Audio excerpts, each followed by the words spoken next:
ಮಂಡ್ಯದಲ್ಲಿ ಬಡ ಕುಟುಂಬದ ಕರುಣಾಜನಕ ಕಥೆ. ಮಗು ಸಾಕಲಾಗದೆ ಸಾಂತ್ವನ ಕೇಂದ್ರಕ್ಕೆ ದಂಪತಿ ಕೊಟ್ಟಿದ್ದಾರೆ. ತೀವ್ರ ಬಡತನದ ಬೇಗೆಯಲ್ಲಿದ್ದಂತಹ ದಂಪತಿಗೆ ಜನಿಸಿದಂತಹ ಗಂಡು ಮಗು ಮಳವಳ್ಳಿ ಪಟ್ಟಣದ ಸಾರ್ವಜನಿಕ ಆಸ್ಪತ್ರೆಯಲ್ಲಿ ಹೆರಿಗೆಯಾಗಿದೆ. ಮಗು ಆರೈಕೆ ಮಾಡುವುದು ಕಷ್ಟ ಆಗ್ತಾ ಇದೆ.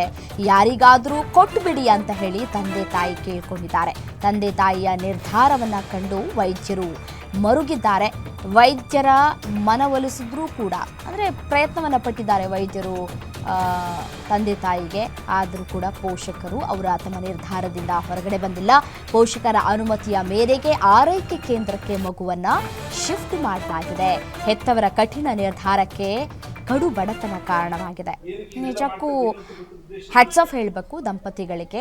ಯಾಕೆ ಅಂತ ಹೇಳಿದ್ರೆ ಈ ದಂಪತಿಗಳು ಸಾಕೋದಕ್ಕೆ ಸಾಧ್ಯ ಆಗ್ತಾ ಇಲ್ಲ. ನಮಗೆ ತೀರಾ ಕಡು ಬಡತನ ಇದೆ. ನಮ್ಮ ಬಡತನದಲ್ಲಿ ಆ ಮಗು ನೊಂದು ಬೆಂದು ನೋವನ್ನು ಅನುಭವಿಸಬಾರದು ಅನ್ನುವಂತಹದ್ದು ಅವರ ನಿರ್ಧಾರ. ನಿಜಕ್ಕೂ ಹ್ಯಾಟ್ಸ್ ಆಫ್. ಮತ್ತು ಇತ್ತೀಚಿನ ದಿನಗಳಲ್ಲಿ ನಾವು ಗಮನಿಸ್ತಾ ಇದ್ದೀವಿ, ಮಗುನ ಹೆರೋದು ಎಲ್ಲೋ ಬಿಸಾಕ್ಬಿಟ್ಟು ಹೋಗ್ಬಿಡೋದು, ನಮಗೂ ಆ ಮಗುಗೆ ಸಂಬಂಧ ಇಲ್ಲ ಅಂತ ಹೇಳಿ ಈ ರೀತಿಯಾದ ದುರ್ವರ್ತನೆಯನ್ನು ತೋರಿಸ್ತಾರೆ. ಬಟ್ ನಿಜಕ್ಕೂ ಈ ಕುಟುಂಬಕ್ಕೆ ಹ್ಯಾಟ್ಸ್ ಆಫ್ ಹೇಳಬೇಕು.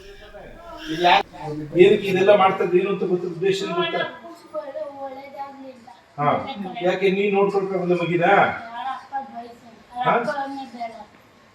ನೀ ನೋಡ್ಕೋಬಹುದಲ್ಲ ಮಗಿನ? ಅಪ್ಪ ಬಿಡು, ನೀ ನೋಡ್ಕೋಬಹುದಲ್ಲ? ನಿಮ್ಗೆ ನೋಡ್ಕೊಳಕ್ ಇಷ್ಟ ಈಗ ನೀ ನೋಡ್ಕೊ. ಕಷ್ಟ ಆಗ್ತಿದೆ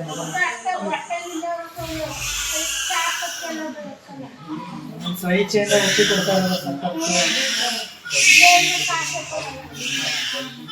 ಅಲ್ಲಮ್ಮ, ಈಗ ನೀ ಸ್ವಇಚ್ಛೆಯಿಂದ ಕೊಡ್ತಾ ಇದೆಯಾ?